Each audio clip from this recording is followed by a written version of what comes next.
Welcome back to Mastering the Art of Success. I'm your host, Debbie DiMaggio. We are here today with Dr. Niccolò Caspani. Welcome, doctor. Thank you. It's great to be here.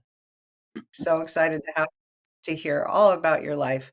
So today's guest has built his career at the intersection of brain science, human performance, and whole body health. His journey spans countries, disciplines, and a deep commitment to understanding how we truly function at our best. I'm excited for you to hear the depth and diversity of his background. Let me share a bit about him. Dr. Caspani was born in Milan, Italy. He started his healthcare journey at the University of Milan, where he obtained his Bachelor of Science in psychology with a specialization in applied cognitive neuroscience. He further attained a Master of Science in sport and exercise psychology from Leeds Beckett University in the UK. He then pursued his doctorate at Life Chiropractic College West in Hayward, California, graduating magna cum laude. His know-how includes chiropractic, neurological rehabilitation, sports therapy, nutrition, and nutrigenomics. A lifelong learner and curious spirit, Dr. Caspani continues to expand his knowledge by regularly attending seminars and educational events about chiropractic, neurology, and lifestyle management. In his free time, Dr. Caspani loves being active. As an outdoors enthusiast, he enjoys hiking, trail running, and backpacking. He is a lifelong soccer fan and played soccer competitively for 20 years in Italy. That is incredible. And welcome. So happy to have you here. I always like to start the show. When you were growing up, did you know where you'd be today? So when you grew up in Milan, Italy, what was your childhood like and how did it shape where you are today? And did you have any idea you'd be here today? I had no idea. Um, I think, I had uh, one of my dad's uncle lived in Lexington, Kentucky, and he lived in the US for the longest time. So it wasn't, off the table as an option. It's, the US has always been something that was in the back of both my brothers and my heads. And my brother lived in the US before I did. So in a way, there was some sort of connection to the US. But yeah, I had no idea I was going to get into this. I had no idea I was going to be here. I had no idea I was going to have a baby here and be married here to an American woman. So yeah, no idea. I think Milan is the context that I grew up in opens up to different cultures and different countries. But I think that openness led them to have the desire to go around and see different things. And what was it like growing up in Italy? And how old were you when you came to the United States? Well, it was awesome. I loved where I grew up. I think it reminds me a bit of the area where we live now. So it's comfortable. It's about 20, 30 minutes from Milan. The same way Berkeley is 30 minutes from San Francisco. Monza is kind of the in-between city that's close to where I used to live. So Monza is the Oakland, Milan is the San Francisco, and then I lived in a Berkeley, relatively similar to Berkeley situation. So it was just like this, everything was comfortable, everything was around.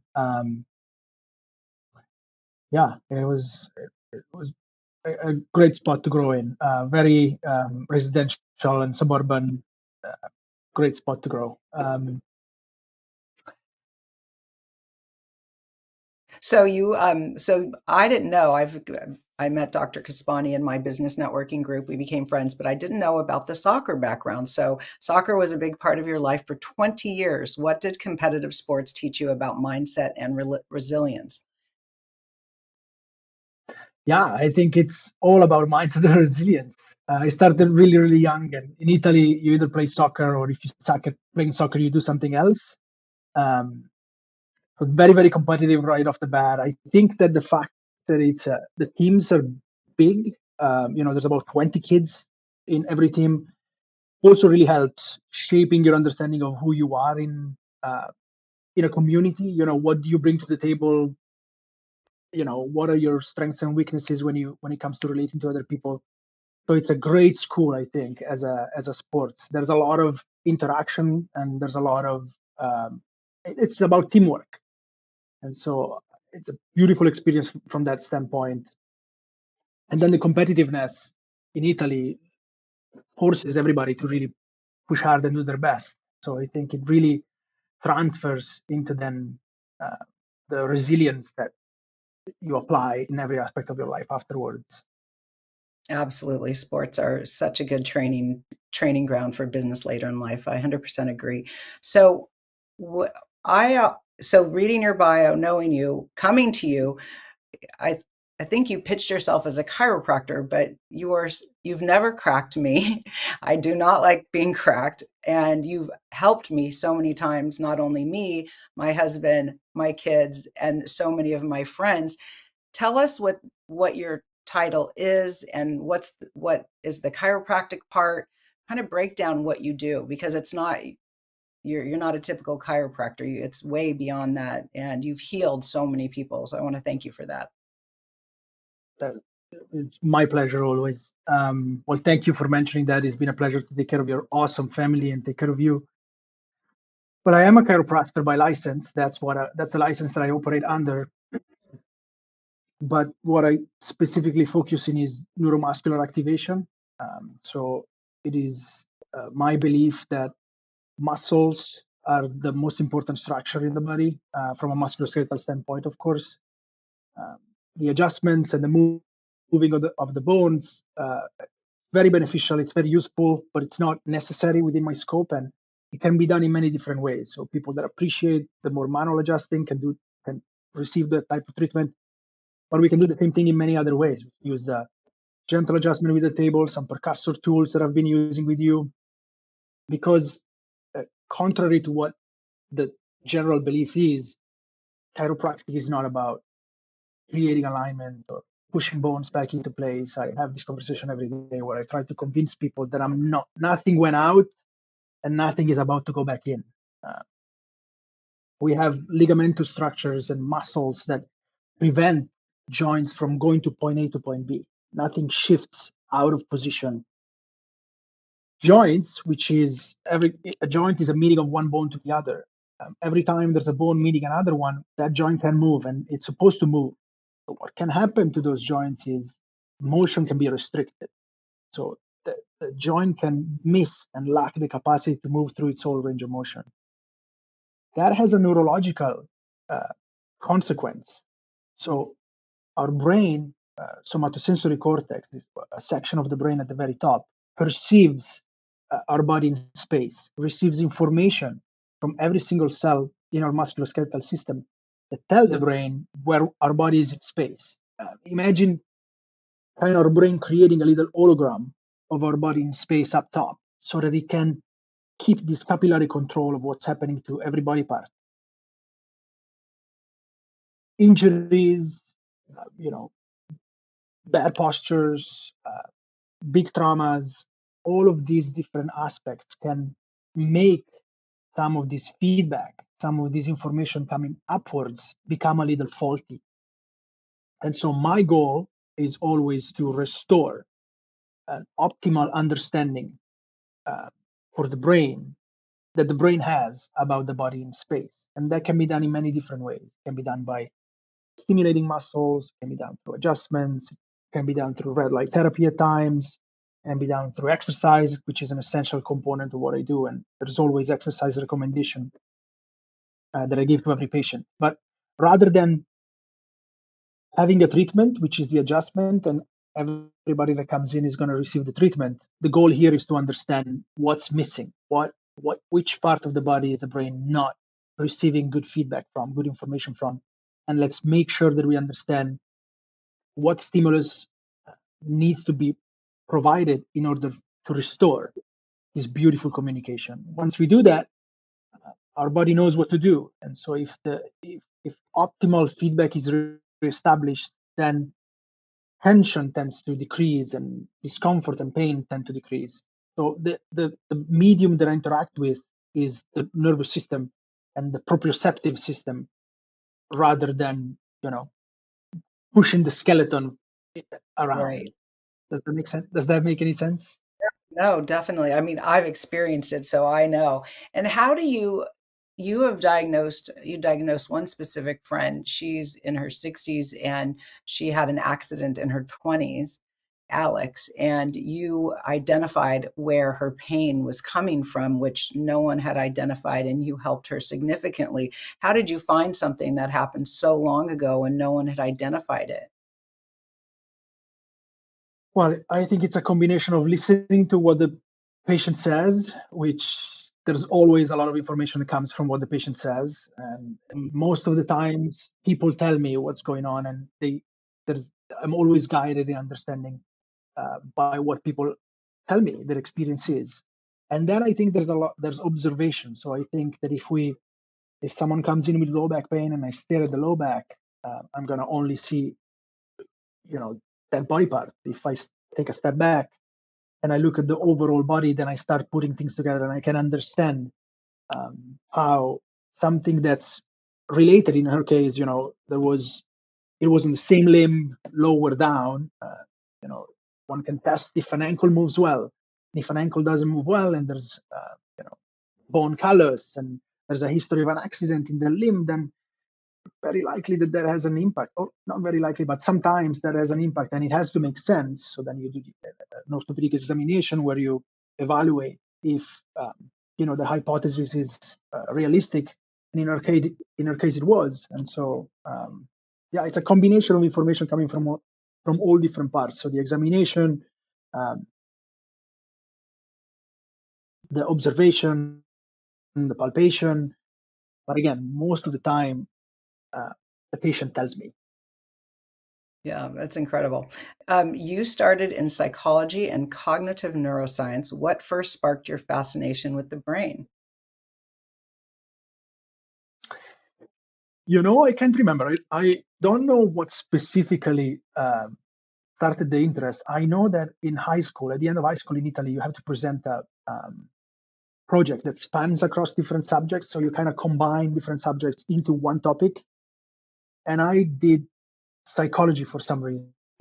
Um, I think I've always been kind of curious about people. I think I always like to play the airport game of, looking at people and trying to picture and hypothesize what they're doing, where they're coming from. I've always been curious about how people work, but I cannot recall, one specific book or one specific course that started the interest. Uh, how did your early studies in neuroscience influence the way you now approach patient care? Well, it's um, super important. I always go back to anatomy and physiology when I'm treating patients, and when I find situations that I struggle to figure out or understand, going back to how things work is always very beneficial and gives a lot of insight. So I had a little bit of an advantage when I got into chiropractic school with the whole neuroscience studies, because I had all of these background. And then there is a part of the communication with the patient, which I think comes both from the bachelor, but especially from the masters. Sport and exercise psychology is very practical. It's not talk therapy, right? It's strategies that you can implement to help yourself focus, to help yourself be on top of your thoughts while you're playing any sports. And so I sneak in some communication style that kind of prompts people to jump on the project. It's always a project with every patient. It's always a plan. We're going to go through this. We're going to figure things out. I'm going to need you to be on top of it. I'm going to need you to do the exercises, notice any changes in the way your body talks to you, and give me any feedback. And so there are some techniques that I sneak in the way that I talk to people in order for them to jump on board and be on board with me in their Right. healing process. Right. You then specialized in sport and exercise psychology in the UK. What did that chapter add to your understanding of performance? Yeah, it was super interesting. I had a great time. Um, very, very, very, very practical as opposed to the a bachelor degree. Bachelor degree in psychology, there's a lot of studying of what other psychologists have said, history of psychology, a little bit of the foundations of neuroscience, but then it's through the masters that you kind of specialize into the more therapeutic aspect of psychology. So that was my practical, that was my, where you take the information, you make them into how you actually interact with people. And I had a great time. The UK does things very different than Italy. Italy is very theoretical still, so there's oral exams, so you have to show up and have chats with the professor talking about ideas and thoughts. While the UK is kind of like the US, where it's smaller exams. Everything is very practical. Everything is on the field, and so I had all of that experience that I didn't have during my bachelor, which was very, very valuable. And then I think, I had half the course involved creating what's called a major independent study.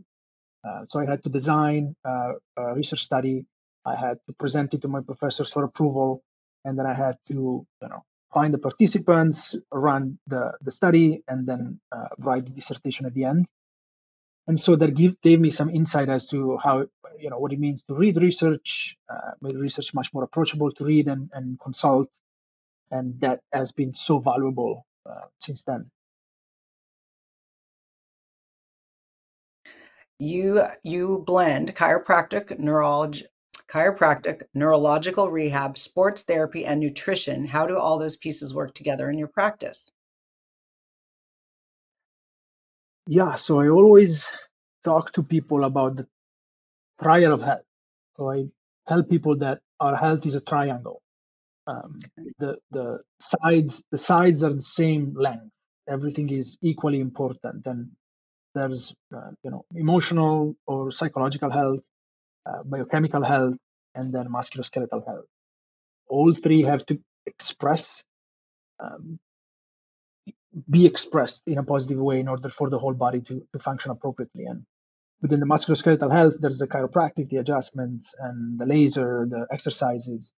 For the emotional or psychological health, there's some, stress relieving practices, which, here in our area, everybody overworks and stressed and going through a lot of things, running from point A to point B at all times.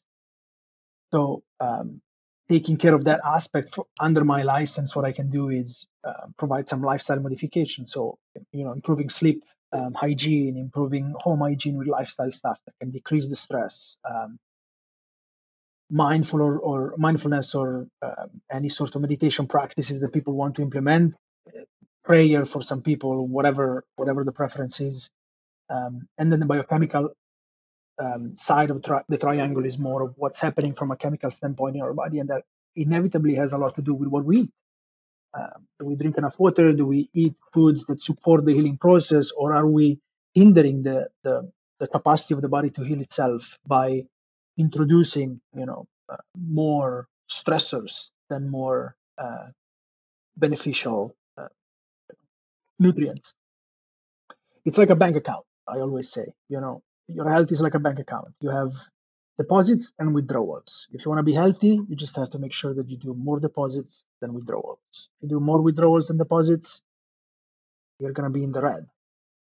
So nutrition we have to focus on every day. I want to ask you, what do you recommend that people eat?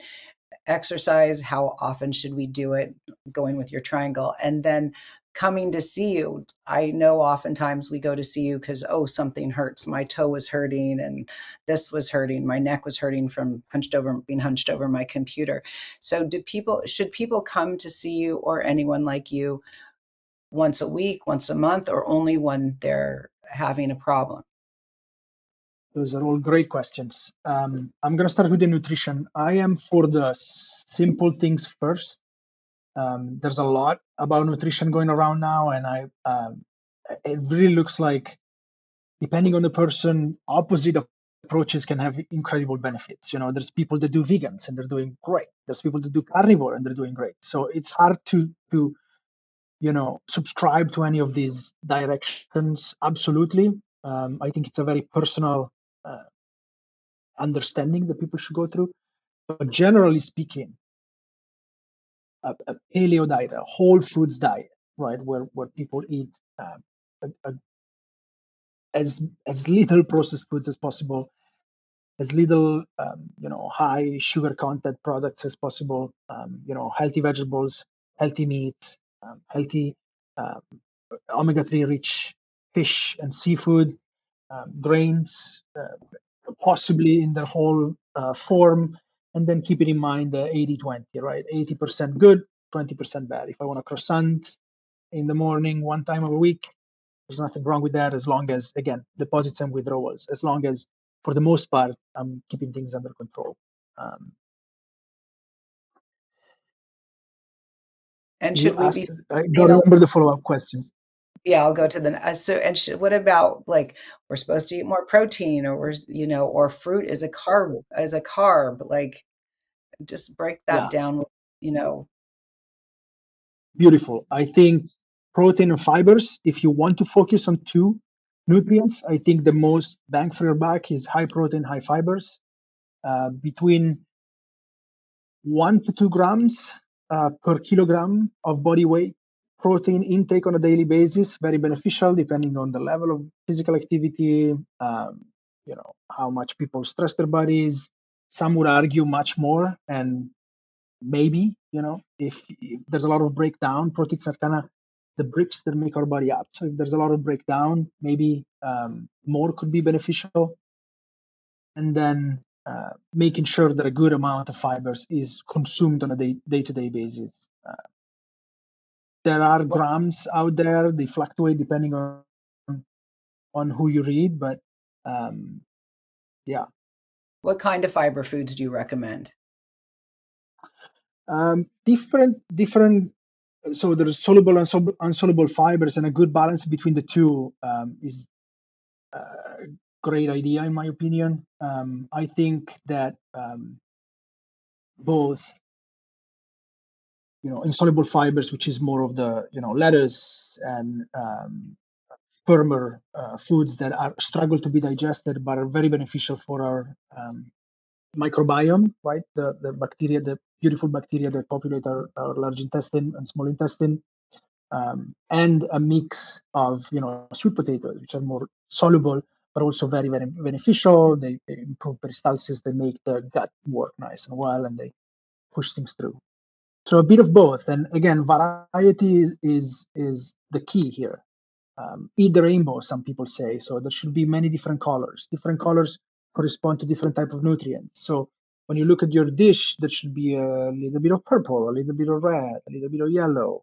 Um, you know, different My, colors, different nutrients. my grandma said that, but I don't know if it was to make a plate pretty. I think for her it was to make a plate pretty, but you're saying eat the rainbow for health, and I love that. We're going to go to Absolutely. break in 1 minute, but let touch before we come back to talk about the third pillar. Talk about how often we should exercise and what that looks like. Yeah, that's also very preference based. So different people appreciate different types of exercise. I think that we should make sure that we do a bit of both aerobic and anaerobic training. Aerobic meaning more of long walks or runs or bike rides, depending on the level of physical activity. Right, for 70 years old, maybe 75 years old, maybe a nice walk could be the aerobic training. Even though there's 75 years old that are incredibly trained and do amazing things, but um, generally speaking, a mix of aerobic exercise and anaerobic exercise. So a lot of people forget that lifting weights is as important as Right. aerobic exercise. There's a saying within the health uh, space that cardio adds years to your life, and strength training adds life to your years. If you want to live long, you want to do a lot of cardio. If you want to live happy years, if those years you want to be happy and healthy, then you need to lift weights. That is the Um, hard. 3 to 5. And how often should we be doing this? Yeah, I mean, I think cardio possibly every day. Those 10,000 steps every day could be a baseline for everybody. And I think aerobic training 3 to 5 times a week, anaerobic training, sorry, strength training 3 to 5 times a week could be very beneficial.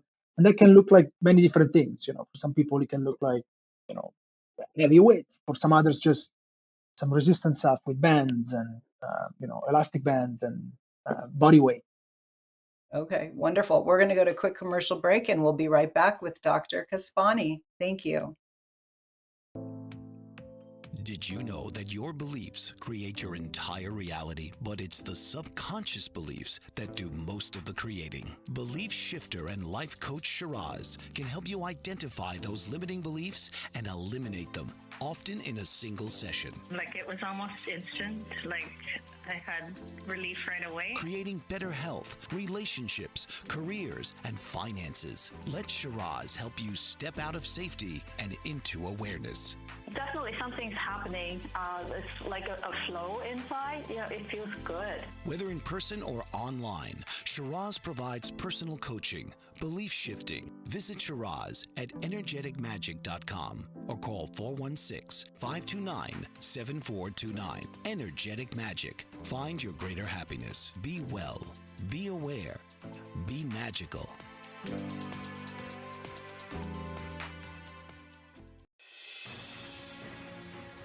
Mike Zorek, a three-time California state champion in Greco-Roman wrestling at 114 pounds. Mike, blind since birth, was born in Hartford, Connecticut. He was a six-time national placer, including 2 seconds, 2/3, and 2/4. He also won the Veterans Folk-Style Wrestling twice at 152 pounds. In all these tournaments, he was the only blind competitor. Nancy Zorek, a creative spirit whose talents have taken her to the stage and into galleries and exhibitions in several states. Her father, a commercial artist who shared his instruments with his daughter and helped her fine-tune her natural abilities, influenced her decision to follow in his footsteps. Ms. Zorek has enjoyed a fruitful career doing what she loves. Listen Saturday mornings at 12 Eastern for the Nancy and Mike Show for heartwarming stories and interesting talk. Welcome back to Mastering the Art of Success. I'm your host, Debbie DiMaggio. We are here with Dr. Caspani. So we talked about health, we're talking about health. We talked about nutrition. We talked about fitness. Let's talk about that third triangle, that third pillar of the triangle. And that is working with you and the body. Yeah, so the recommendation really varies depending on the patient. Obviously, someone that comes to my office with substantial pain that's been going on for years is going to get a different recommendation than someone who's just trying to keep healthy or little tweaks or little discomfort here and there. So the plan depends drastically on the patient presentation and then the findings that we have in the exam. Hard to tell how a generalized initial treatment plan. That really depends. But for maintenance, I believe that everybody would benefit from a once every 4 weeks to once every 6 weeks checkup. I think that it would be considered something like going to the dentist to get the clean the cleaning.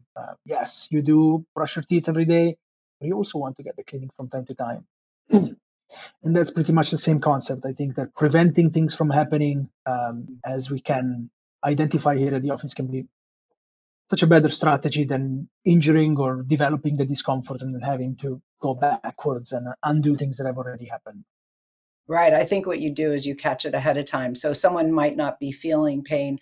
I know just because we're friends, you'll like come in. And so I'll come in. And even though there wasn't something going on, we'll talk. And then you'll align me, like by touching something, you'll align my feet. If my hip is off and I it wasn't that I came in because I was in any pain. I was just coming in to check in. And then there was always something you found. And then, of course, I went in, I hurt my toe and I didn't think it would ever heal. I hit it on the bed or something. And I tried acupuncture. I tried everything. And I figured, okay, it's never going to go away. I'm going to continue to walk. And you use the light therapy, I guess, but I still tested the toe every day after that for about a month going, how is this healed? but I guess it was the red light you used, and it did. And I still don't believe it, but it stopped hurting. So you definitely fixed that too. But I think, yes, like you said, coming in every 4 or 6 weeks so you can mitigate anything that could get worse, and you don't even know yet. You could be limping or walking, or what is it, you could be using one side rather than the other, making modification. But if they come in and see you, you can kind of get them back on track. I think that's very important. So how does the brain influence physical pain, movement, and recovery more than most people realize? Well, I think that the most important thing that sometimes is difficult to picture is that pain is perceived in the head. You have hurt your knee, but it's not your knee that tells you that there's pain there. It's your brain interpreting the presence of pain through the activation of little molecules and little inflammatory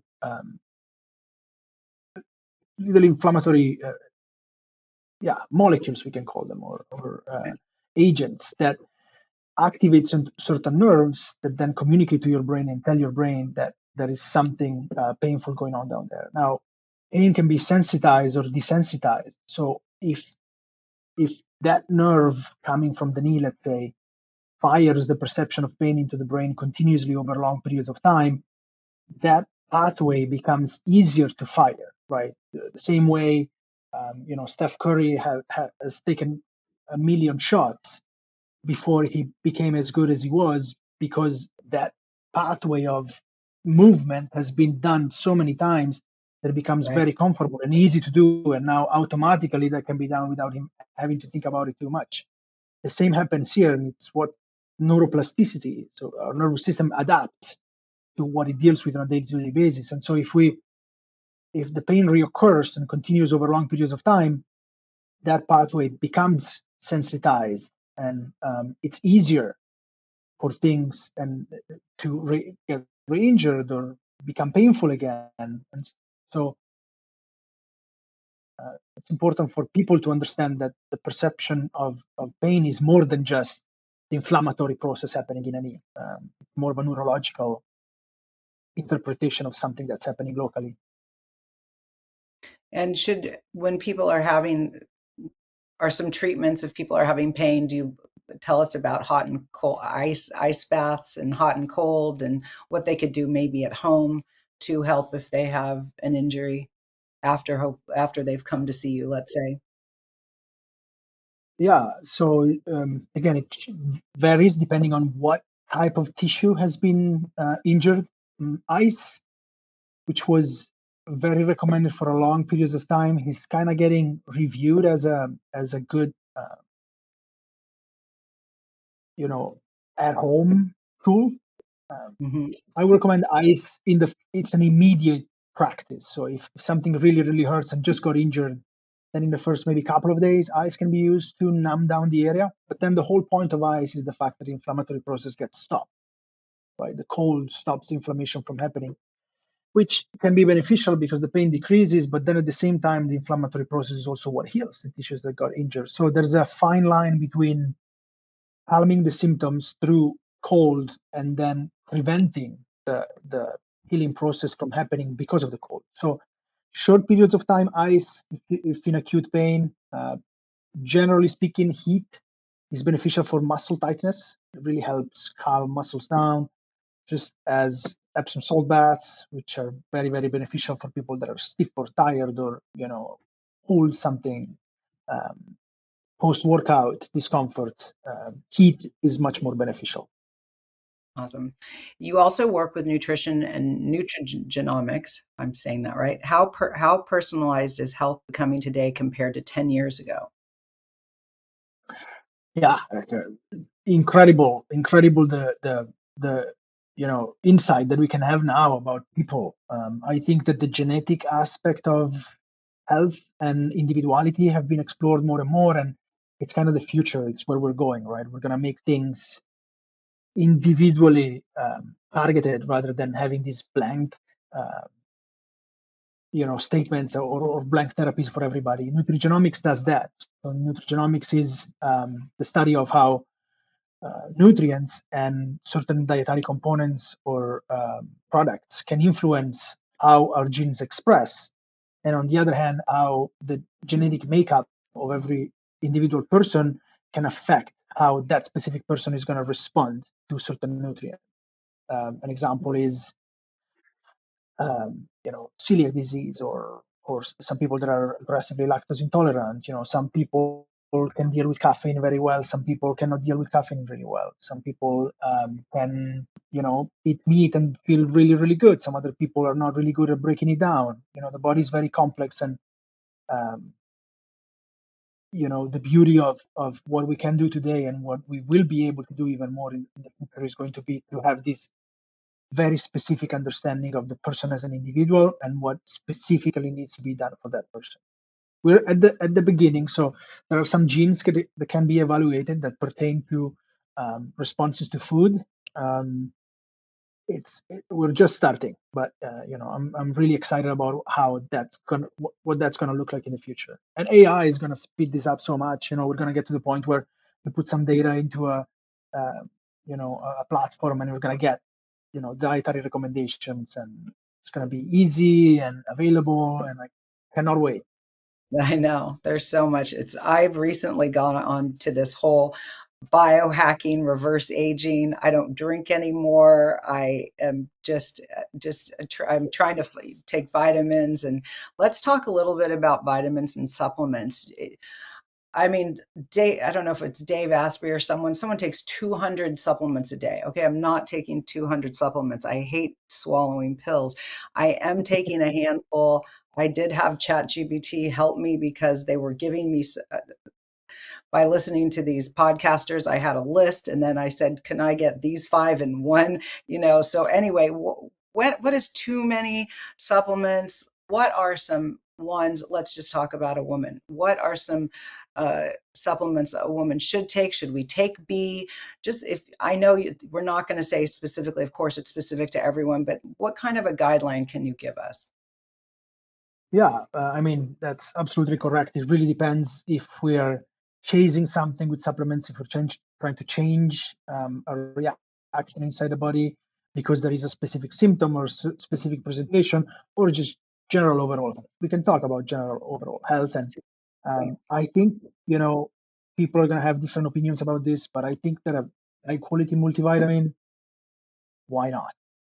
Sure, maybe a lot of it is going to not be needed. Maybe some of the high quality have high percentages of certain nutrients that are not going to be fully used, but I'm okay with wasting a little bit just to make sure that I cover the basics. I think that a high quality multivitamin has multivitamin and multiminerals. Usually there's some sort of antioxidant, and it can be just a very simple, very beneficial supplement for everybody to take.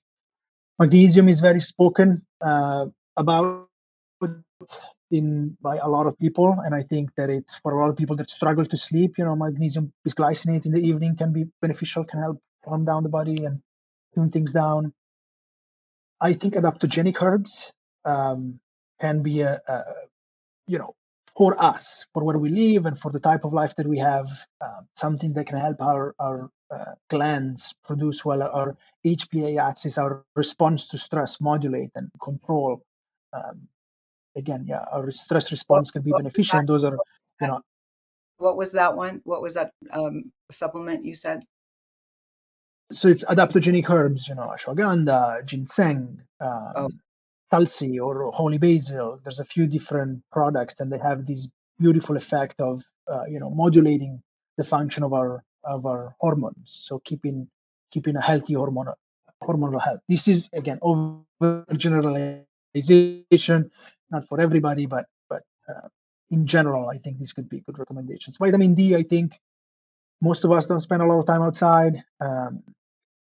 The sun is what helps us convert vitamin D in its active form. And if we don't get enough sun on a day-to-day basis, I think supplementing with vitamin D could be a good idea.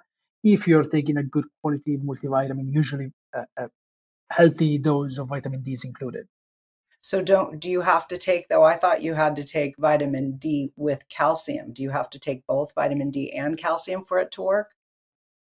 Yeah, usually it improves the absorption rate, it improves the function of vitamin D. Again, usually a high quality multivitamin has both. Okay. And then what about B complex? That seems to be one that comes up a lot. Yeah, very, very, very well used, very involved in a lot of different reactions in our body, very important for energy production, for, neurological health, methylation processes. Again, high quality multivitamin contains it. So that's why I talk about it, because it just already has a lot of the things that you could take individually, but a high quality one has a lot of Wow. the basics. And there are a lot on the market. In my research, it seemed to be the brand called Pure seemed to be good. Are there brands that you prefer? I like Pure Encapsulations, it's a good brand. I like Biotic Research. I like Apex Energetics. I like Standard Process. Yeah, these are Thorne, And good product guests usually. guests can call you to talk about supplements as well, because I know you have supplements at your office. So I would invite guests, if they don't live locally, because our guests are from around the world, that they could call you and have a consultation over the phone.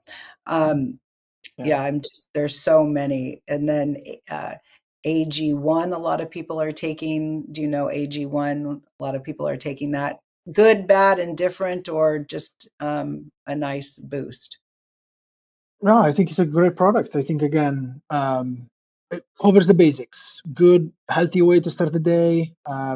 I mean, you can get into. There are people now that are doing the third-party testing to evaluate if there's any contamination from heavy metals, and I think generally it's a good product.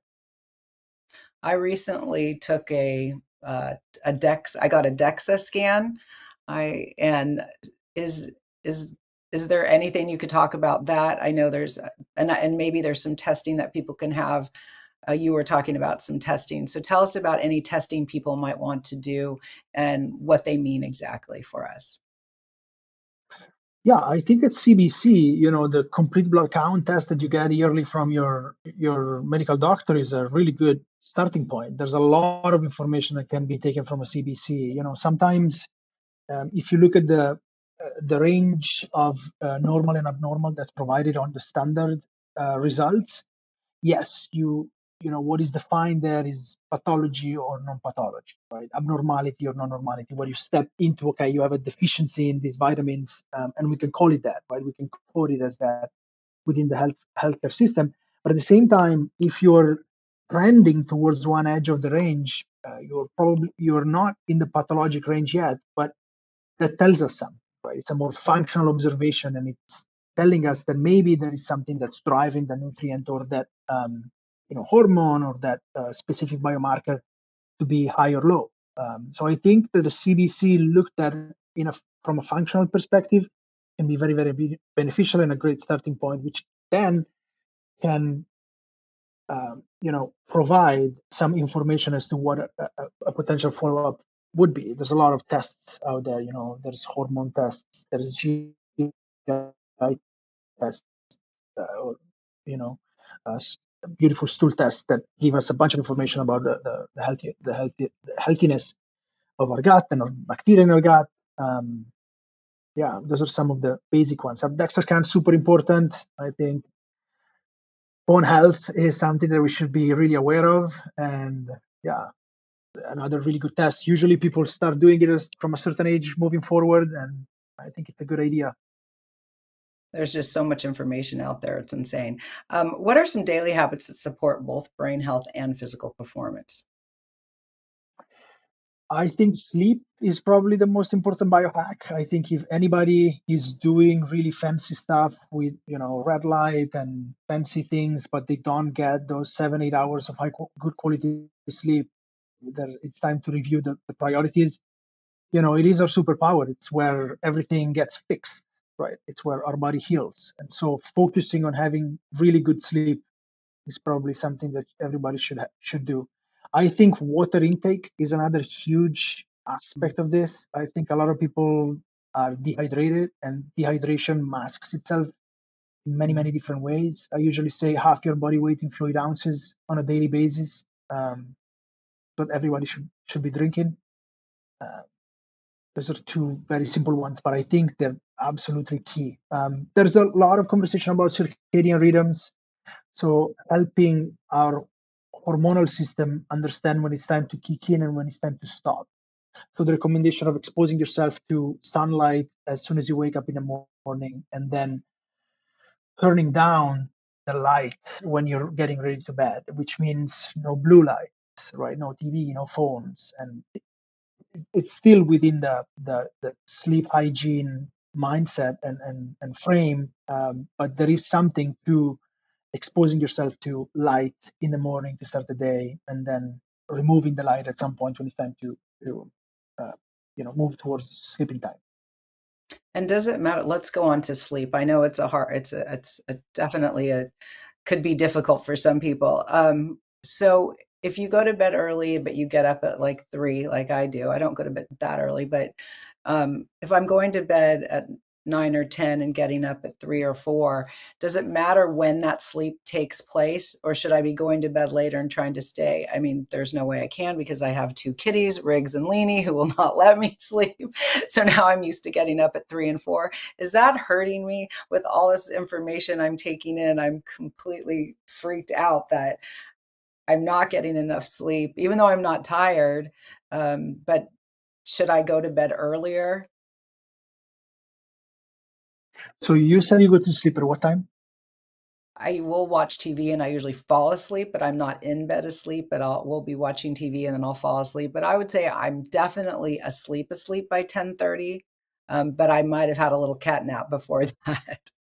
And then I get up somewhere, sometimes I wake up at 3 and definitely 4 for sure. Well, I think so. The ideal would be waking up with the sunlight. So the ideal situation would be you wake up when the light comes out. So maybe pushing it. Well, in the winter it's hard because you're gonna wake up at 9. The moon is still out when But I'm it's a but I beautiful, would try. but I does it, would I know try you're to get a little bit more.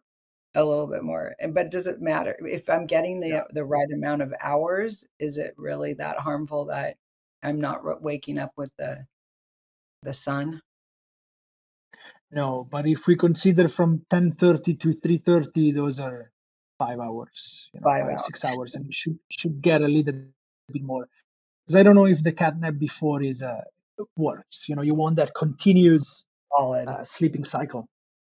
And what do you Yeah. recommend for people not in my situation, but having trouble sleeping, who are seriously having trouble sleeping? I mean, I don't have the cat wakes me up. It's not, my fault, but what is it what do you recommend to help people to get better sleep? Well, I'm going to go down the list. There's a lot of things that I recommend. Well, the exposure to sunlight in the morning, and the exposure to sunset in the evenings. So there is something to the change in the light of the sun going down that triggers our, uh, circadian rhythms to understand that it's time to go to bed. Um, Routine is something that our body loves, our brain loves. So going to bed every night at the same time and waking up at the same time is super beneficial. Um, Gentle walks before going to bed can be good to relax and get ready for bed. Darkness for a lot of people, everybody's on their phones or watching TV. That's blue light. That's very, very excitatory for our brain. So getting rid of all that light, all of those lights, reading a book with low light, at least a couple of hours before going to bed, would be super beneficial.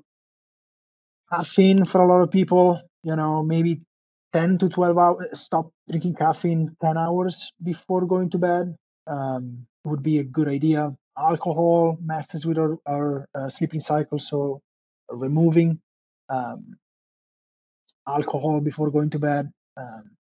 And then magnesium. I told you magnesium could be a good try, can be beneficial for a lot of people. Something like 200 milligrams which is a pretty standard dose, about an hour before going to bed. Glycine is another amino acid that tends to tone down our nervous system. Is an inhibitory neurotransmitter. It's very beneficial to kind of slow down and get ready for bed. Prayer, meditation, any of those mindfulness practices that people go depending according to their belief system could be really good to, ease into bed. We're at the point where we watch true crime at night. There's no Right. way people are gonna there's no way people are gonna have good sleep after getting so excited about something. It's the worst thing you can do. I know, that's so true. Oh my gosh. Well, this has been wonderful. So tell us how people could get a hold of you, how they could come see you in person, if you'll consult for people who are not local in Berkeley. Just share a little bit and I'll include it in the notes as well. Yeah, I'm in Berkeley. I'm across the street from the Claremont Hotel. I receive patients on a daily basis. It's by appointment only, so people can reach out to me. I have a website which is www.renovo-wellness.com. There's all of the information on there. People can email me, text me, call me. I have an online booking system for the initial assessment where people can sign up to come in too. Yeah, I'm in the process of setting up telehealth. I haven't done that yet. I'm not quite ready to do it, but I'm in the process of getting that set up. Wonderful. Well, this was incredible. So fun to hear your story, and I will definitely book an appointment soon. I'm long overdue to come get a correction in my alignment. So thank you, doctor. Thank you so much. It was my pleasure. It's always great to talk to you, Debbie. Thank you for having me. You're welcome. Thank you.